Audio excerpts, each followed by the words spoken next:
Previous ఎగ్జాంపుల్స్లో మనం ఏం చెప్పుకుంటున్నాం అంటే ఇన్స్టాన్స్ వేరియబుల్స్కి యూజర్ డిఫైన్డ్ మెథడ్ ఉపయోగించి వాల్యూస్ని ఇచ్చే పద్ధతి. పారామీటర్స్ లేకుండా ఇచ్చాం, పారామీటర్స్ రాసి ఇచ్చాం.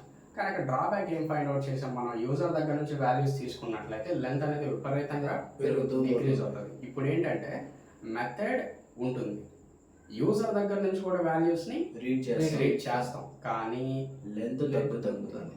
క్లారిటీ కదా? సింపుల్ లాజిక్ అంతే. ఫస్ట్ మనం స్కానర్ అనే క్లాస్ని ఖచ్చితంగా రాయాలి, ఇంపోర్ట్ చేసుకోవాలి. Java dot util dot scanner semicolon very good. Class student into student ID student ID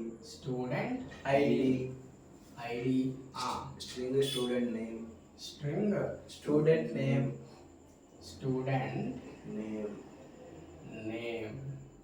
okay. అయితే ఇక్కడ ఒక మెథడ్ అయితే క్రియేట్ చేద్దాం. దేని పర్పస్? లెంత్ తగ్గించడం.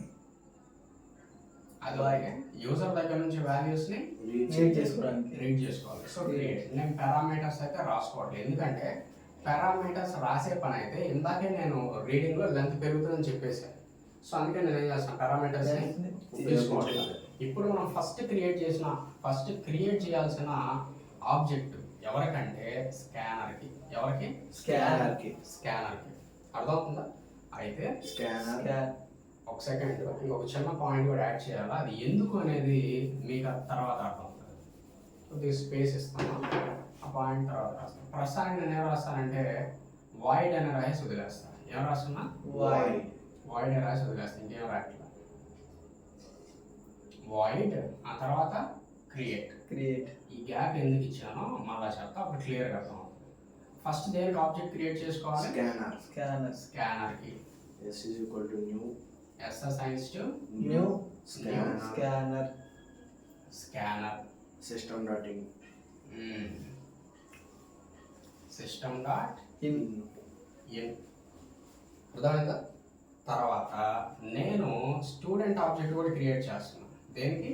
స్టూడెంట్ ఆబ్జెక్ట్ కూడా stu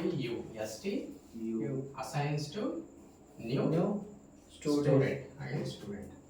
అంటే ఈ మెథడ్ని కాల్ చేసిన ప్రతిసారి ఒక కొత్త స్టూడెంట్ ఆబ్జెక్ట్ అనేది క్రియేట్ అవుతుంది. ఎప్పుడెప్పుడు ఈ మెథడ్ని కాల్ చేసిన ప్రతిసారి క్రియేట్ అవుతుంది. ఇప్పుడు నేనేం చేస్తానంటే దీంట్లోకి వాల్యూస్ని రీడ్ చేస్తాను. ఎంటర్ స్టూడెంట్ ఐడి కాలన్, ఇక్కడ stu id assigns to s dot next int. Clarity. ఒక ఇంటీజర్ రీడ్ చేసి స్ట్రింగ్ ని రీడ్ చేసేటప్పుడు ఏం జరుగుతుందని చెప్పేసి లైన్ స్కిప్ అయిపోతుందని చెప్పాను. అందుకే నెక్స్ట్ లైన్ అనే స్టేట్మెంట్ ని యాడ్ చేసుకుంటే స్కిప్ అవ్వకుండా వచ్చేస్తుంది. నెక్స్ట్ ఏం రీడ్ చేసుకోవాలా? ఎంటర్ స్టూడెంట్ నేమ్ ని మనం రీడ్ చేసుకోవాలి. ఎంటర్ స్టూడెంట్ నేమ్ ఆ తర్వాత stu name assigns to s dot next line. ఓకేనా? మొత్తం రీడ్ అయిపోయిందా? మొత్తం రీడ్ అయిపోయింది. ఇక్కడ స్టూడెంట్ అనే ఆబ్జెక్ట్ కనబడుతుందా, కనబడట్లేదా? దీన్ని రిటర్న్ చేయాలి. ఏం చేయాలి? రిటర్న్ చేయాలి. సో లాస్ట్ లో ఏ స్టేట్మెంట్ యాడ్ చేస్తున్నా? రిటర్న్. దేన్ని రిటర్న్ చేయాలా? stu. అయితే ఇప్పుడు నేను మిమ్మల్ని అడిగబోయే క్వశ్చన్ ఏంటంటే రిటర్న్ టైప్ వాయిడ్ రాదు, ఏమొస్తుంది? ఎందుకంటే రిటర్న్ స్టేట్మెంట్ పడింది కదా. రిటర్న్ స్టేట్మెంట్ పడింది అంటే వాయిడ్ ఉండదు, ఏమొస్తుంది? ఆబ్జెక్ట్ కాబట్టి దానికి మనం తీసుకోవాల్సింది ఏ వాల్యూస్ అయితే ఇస్తామో దానికి జనరల్గా అంతే, నువ్వు చెప్పింది కరెక్టే. మనం ఏ వాల్యూ రిటర్న్ చేస్తామో రిటర్న్ టైప్ కూడా ఆ డేటా టైపే అయి ఉండాలి. ఇక్కడ నేను రిటర్న్ చేసే వేరియబుల్ stu అనే వేరియబుల్ క్రియేట్ చేయడానికి నేనేం ఉపయోగించాను? ఆబ్జెక్ట్. ఇది ఆబ్జెక్ట్. వాస్తవానికి stu అనేది ఆబ్జెక్ట్.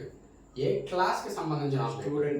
స్టూడెంట్ అనే క్లాస్ కి సంబంధించిన ఆబ్జెక్ట్. సో మీరు ఇక్కడ స్టూడెంట్ అని రాయాలి. ఏమని రాయాలా? స్టూడెంట్ అని రాయాలి. అదే మీరు క్రియేట్ చేసిన ఆబ్జెక్ట్ ఎంప్లాయ్ అనే క్లాస్ కి సంబంధించింది అనుకో, అదే స్ట్రింగ్ రిటర్న్ చేస్తున్నారు, స్ట్రింగ్ అని రాయాలి. ఏమి రిటర్న్ చేయకపోతే వాయిడ్ అని రాయాలి. క్లారిటీ కదా? నేను రిటర్న్ చేసేది STU అంటే ఆబ్జెక్ట్ ఏ క్లాస్ కి సంబంధించి స్టూడెంట్, అందుకే రిటర్న్ టైప్ ఏం రాశారు? స్టూడెంట్. క్లారిటీ. తర్వాత దీన్ని సింపుల్ గా కాల్ చేయడానికి స్టాటిక్ గా మార్చేస్తున్నాను. అంటే సింపుల్ గా అంటే క్లాస్ నేమ్ ఉపయోగించి కాల్ చేసుకోవచ్చా లేదా? కాల్ చేసుకోవచ్చు. ఈ క్లాస్ ఇంకా క్లోజ్ కావాలి. ఇక్కడ వరకు ఈ బ్లాక్, ఇక్కడ వరకు ఈ బ్లాక్. నెక్స్ట్ డిస్ప్లే మెథడ్ కూడా రాసుకోవాలి. ఇక్కడ పట్టదు కాబట్టి పక్కన రాదు. అర్థమవుతుంది కదా? ఏం లేదు, మెథడ్ లోపల రీడింగ్ అంతా రాసేసా. రీడింగ్ రాసేసి నేను ఏ ఆబ్జెక్ట్ అయితే క్రియేట్ చేశానో ఆ ఆబ్జెక్ట్ ని రిటర్న్ చేస్తున్నా. అందుకే రిటర్న్ టైప్ ఏం రాసుకున్నాం? స్టూడెంట్. అదే ఎంప్లాయ్ అయితే ఎంప్లాయ్. ఇప్పుడు డిస్ప్లే అవ్వడానికి కూడా మెథడ్ రాయాలి కదా? సో డిస్ప్లే అవ్వడానికి డిస్ప్లే అని రాసుకుంటున్నాను. ఇదంతా ఎలా ఎగ్జిక్యూట్ అవుతుందో క్లియర్గా మాట్లాడుకుందాం మనం, లేకపోతే క్లారిటీ మిస్ అయిపోతుంది.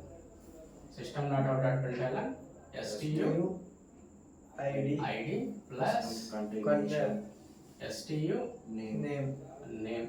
ఓకేనా? ఓకే, డిస్ప్లే అయిపోయింది. అక్కడికి క్లాస్ క్లోజ్ చేసాయి. ఏ క్లాస్? Student class. ఇప్పుడు మనం మెయిన్ క్లాస్ రాద్దాం. ఇక్కడ రాద్దాం, నీట్గా రాద్దాం. క్లాస్ మెయిన్ అంటే దీని తర్వాత continuation part. Class main public static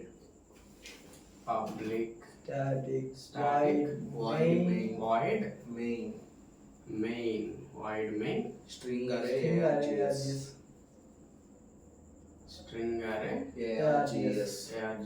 okay, అంతా బాగానే ఉంది.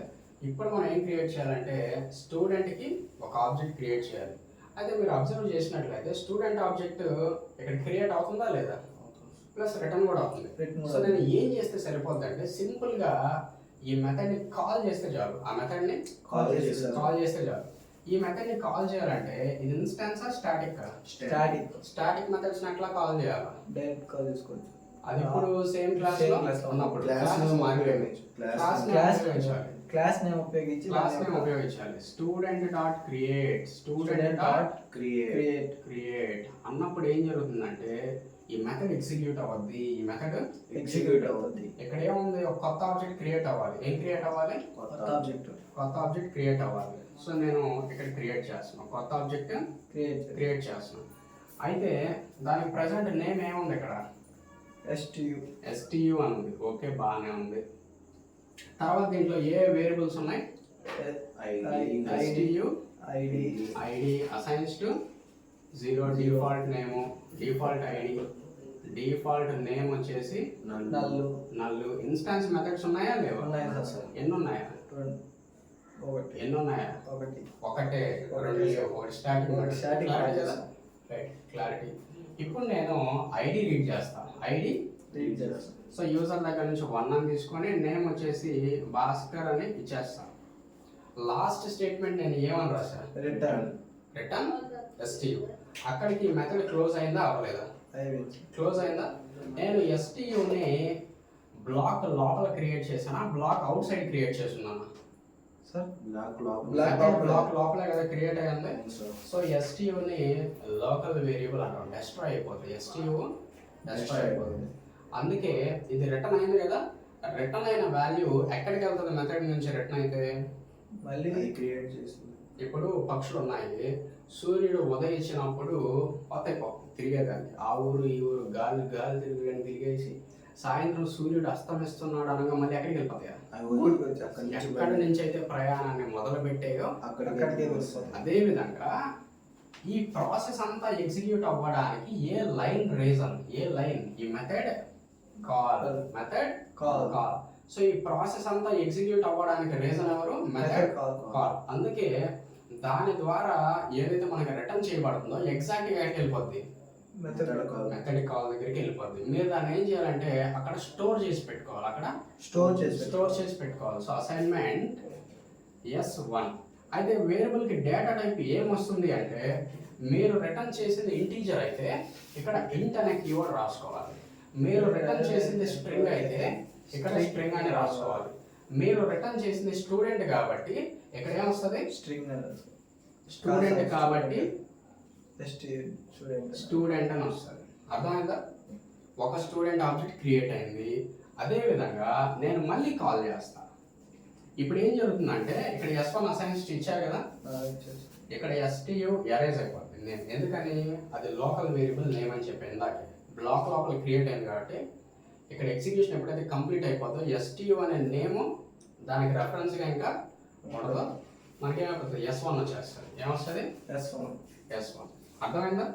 మళ్ళా నేను స్టూడెంట్ డాట్ క్రియేట్ అని కాల్ చేస్తా. మళ్ళీ ఏం చేశా? క్రియేట్ అని కాల్ చేశా. ఇదే పీస్ ఆఫ్ కోడ్ రెండోసారి ఎగ్జిక్యూట్ అవుతుందా లేదా? కానీ నేను ఎన్నిసార్లు రాసా? ఒకసారి రాసా. ఎన్ని టైమ్స్ ఎగ్జిక్యూట్ అవుతుంది? 2 టైమ్స్ ఎగ్జిక్యూట్ అవుతుంది. అంటే ఇక్కడ లెంత్ పెరగట్లా. 2 ఆబ్జెక్ట్లు ఉన్నాయి కానీ 2 సార్లు యూజర్ దగ్గర నుంచి రీడ్ చేస్తున్నాం. కానీ 2 సార్లు రాయలేదు కదా, 2 సార్లు రాయలే కానీ యూజర్ దగ్గర నుంచి 2 సార్లు రీడ్ చేస్తున్నాం. అదనమాట. ఓకే, అయితే ఇప్పుడు క్రియేట్ చేసినప్పుడు ఏం జరుగుతుందంటే మళ్ళీ మనకి ఇంకొక ఆబ్జెక్ట్ అయితే క్రియేట్ అవుతుంది. దాని పేరు ఏంటి? STU. ఓకేనా? STU ఐడి దాంట్లో డిఫాల్ట్ వాల్యూ నేను నేమ్ వేస్తున్నా 2 ఇస్తున్నా. తర్వాత అంటే డిఫాల్ట్ వాల్యూ ఉంటుంది, నేను రీడ్ చేస్తున్నా. డిఫాల్ట్ వాల్యూ ఉంటుంది, నేను రీడ్ చేస్తున్నా. STU ఐడి 2 ఇస్తున్నాము. అదేవిధంగా STU నేమ్ వచ్చేసి రసూల్ భాష అని ఇచ్చేద్దాం. డిస్ప్లే మెథడ్ దీంట్లో కూడా ఉంటుంది. ఓకేనా? అయితే ఈ మెథడ్ లాస్ట్ స్టేట్మెంట్ ఏముంది? Return STU. నేరుగా ఎక్కడికి వెళ్ళిపోద్ది? ఆబ్జెక్ట్ మెథడ్ కాల్ దగ్గరికి వెళ్ళాక నేను ఏం చేయాలని చెప్తున్నా? స్టోర్ చేయాలని చెప్తున్నా. So student S2. ఎందుకు స్టూడెంట్ అని రాస్తున్నాను నేను ఇక్కడ? ఎందుకంటే ఇక్కడ రిటర్న్ అయిన వాల్యూ స్టూడెంట్ టైప్ కాబట్టి నేను స్టోర్ చేసేటప్పుడు కూడా వేరియబుల్ ఏ టైప్ అయి ఉండాలి? స్టూడెంట్. అదే నేను ట్రూ కానీ ఫాల్స్ కానీ రిటర్న్ చేస్తా. ట్రూ ఫాల్స్ అంటే ఏ టైప్ కిందకి వెళ్తాయి? ట్రూ ఫాల్స్ అంటే బూలియన్ వాల్యూస్. అప్పుడు నేను ఇక్కడ డేటా టైప్ ఏం రాసుకోవాలి? అదే ఇక్కడ నుంచి 2.2 అని పంపిస్తున్నా. ఫ్లోట్ కానీ డబుల్ కానీ ఒకటి రాసుకుంటారు. అర్థమవుతుందా? ఇక్కడ స్టూడెంట్ రిటర్న్ అవుతుంది కాబట్టి మీరు స్టోర్ చేసే వేరియబుల్ కూడా ఖచ్చితంగా ఏ టైప్ అయి ఉండాలి? స్టూడెంట్. క్లారిటీగా ఇంకొక 4-5 లైన్లు రాసుకోవచ్చా? నేను ఇందాకే చెప్పాను 2 ఆబ్జెక్టులు ఉంటాయి, 2 లైన్లు వస్తాయి. 5 ఆబ్జెక్టులు ఉంటాయి, 5 ఆబ్జెక్టులు వస్తాయి. నిజమా కాదా?